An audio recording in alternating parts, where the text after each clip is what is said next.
चलिए, बिना कोई वक्त ज़ाया किए सीधे इस रोंगटे खड़े कर देने वाले रहस्य की गहराई में उतरते हैं।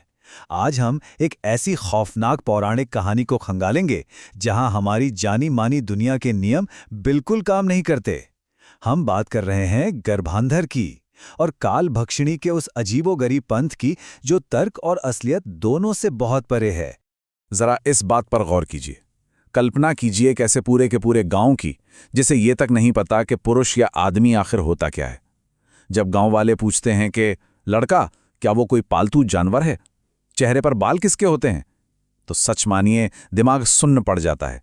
ये एक लाइन ही इस पूरी कहानी की खौफनाक और अवास्तविक बुनियाद तय कर देती है। तो कहानी के पहले हिस्से की तरफ बढ़ते हैं। एक बिल्कुल अनजान और रहस्यमयी गांव, जहां हमारी मुलाकात होती है मेघा और अवनी से। ये दोनों बाहरी दुनिया से आई हैं और इस भयानक एकांत में अपने लापता दोस्त राहुल को पागलों की तरह तलाश रही हैं। अब इस जगह की बनावट को ही देख लीजिए। ये लड़कियां सिर्फ रास्ता नहीं भटकी हैं, बल्कि एक ऐसी सीलबंद पत्थर की दुनिया में फंस गई हैं जो बेहद प्राचीन और निर्दयी लगती है। इसी जगह का नाम है गर्भांधर। ये पूरा का पूरा गांव सिर्फ पत्थरों से बना है और इसका नाम इस खौफनाक विश्वास पर रखा गया है कि ये पूरी बस्ती अपनी बनाने वाली देवी के गर्भ के अंदर बसी हुई है। सोचकर ही रूह कांप जाती है ना। यहां हमें एक बहुत ही अजीब विरोधाभास देखने को मिलता है। एक तरफ ये बाहरी लड़कियां हैं जो पूरी तरह से लॉजिक लगाकर अपने लापता दोस्त को ढूंढ रही हैं, और दूसरी तरफ हैं गांव वाले जो पार के जंगल से इतना खौफ खाते हैं कि उनका पक्का यकीन है कि बाहर कदम रखते ही दानव उन्हें जिंदा निगल जाएंगे। बस यही वो बाहरी दुनिया का अंधविश्वास है जिसने उन्हें गांव के अंदर कैद कर रखा है। चलिए अब देखते हैं कि ये खौफ कैसे एक बिल्कुल ही अलग तरह के समाज को जन्म देता है, एक ऐसी दुनिया जहां पुरुषों का कोई नामो निशान नहीं है। यहां हमारी मुलाकात होती है रौद्रियों से। ये गर्भांधर की वो महिलाएं हैं जो विशुद्ध मात्र सत्तात्मक समाज चलाती हैं, और ये कोई आम महिलाएं नहीं हैं। इनकी ताकत का अंदाजा आप इसी बात से लगा सकते हैं कि ये बचपन में ही अकेले शेरों का शिकार कर सकती हैं। यहां जीवित रहने की जो क्षमता और जो शारीरिक बल देखने को मिलता है ना, वो सच में अकल्पनीय है। और इसी से जुड़ी एक रोंगटे खड़े कर देने वाली सच्चाई भी है। इस गांव में मर्द या आदमी शब्द जुबान पर लाना तक सख्त मना है। जैसे ही कोई ये शब्द बोलता है तो अचानक मौत का एक साया मंडराने लगता है। मतलब ये जो पुरुषों के बारे में उनकी अज्ञानता है, ये कोई इत्तेफाक नहीं है। इससे किसी अदृश्य और बेहद खतरनाक शक्ति ने जबरदस्ती उन पर थोपा हुआ है। लेकिन इस खौफ की असल जड़ क्या है, इसे समझने के लिए हमें इस गांव के हिंसक और पौराणिक इतिहास के पन्ने पलटने होंगे। आइए भूरमा की उस खौफनाक कहानी को समझते हैं। अगर हम इस टाइमलाइन को देखें तो सालों पहले की बात है।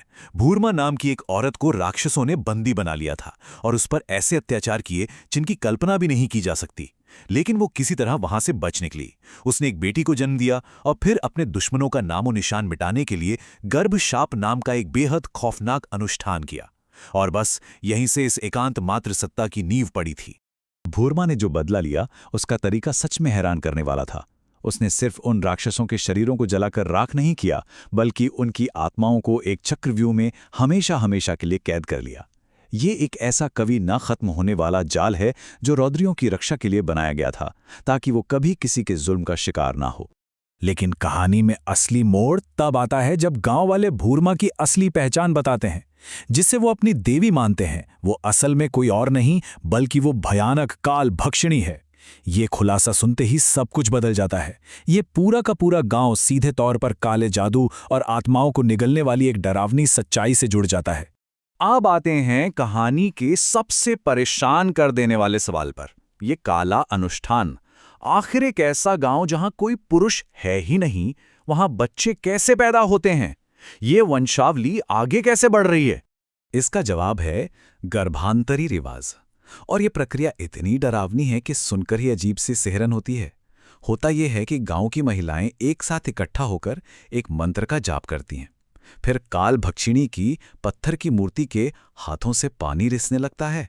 जो महिला उस अलौकिक पानी को पीती है वो तुरंत गर्भवती हो जाती है। मतलब यहाँ साइंस या बायोलॉजी का कोई काम नहीं है। यहाँ सब कुछ सिर्फ और सिर्फ इस प्राचीन और काले जादू के भरोसे चल रहा है। जरा सोचिए, जब पूरी भीड़ एक ही आवाज में इस सम्मोहक मंत्र का जाप करती है तो कैसा खौफनाक माहौल बनता होगा। इस काले चमत्कार को बुलाने के लिए जिस तरह के मंत्र का इस्तेमाल होता है वो सच में रोंगटे खड़े कर देता है। उसे सुनकर ऐसा लगता है जैसे कुदरत के सारे नियम टूटकर बिखर गए हों। तो अब हम पहुंच गए हैं अपने सफ़र के आखिरी और सबसे अहम पड़ाव पर, वो खौफनाक सच्चाई जहां ये पूरी पौराणिक दुनिया हमारे मुख्य रहस्य से आकर सीधे टकराती है।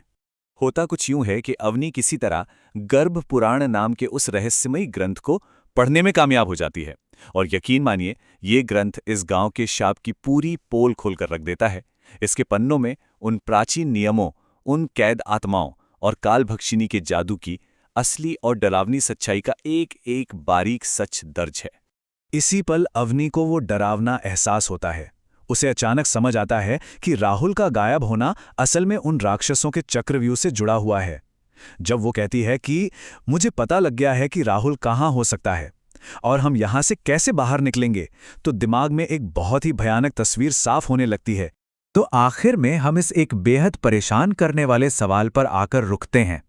भूरमा का ये अटल नियम था कि अगर कोई भी पुरुष किसी रौद्री के आसपास भी फटकेगा तो उसकी आत्मा तुरंत उस हमेशा के लिए चलने वाले चक्रव्यूह में कैद हो जाएगी। तो अगर ऐसा है तो फिर हमारा राहुल असल में है कहाँ?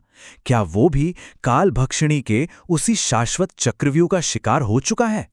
ये रहस्य हमें ये सोचने पर मजबूर कर देता है कि गर्भांधर में खो जाने का असली अंजाम क्या होता है। इस बारे में हम सबको गहराई से सोचने की जरूरत है।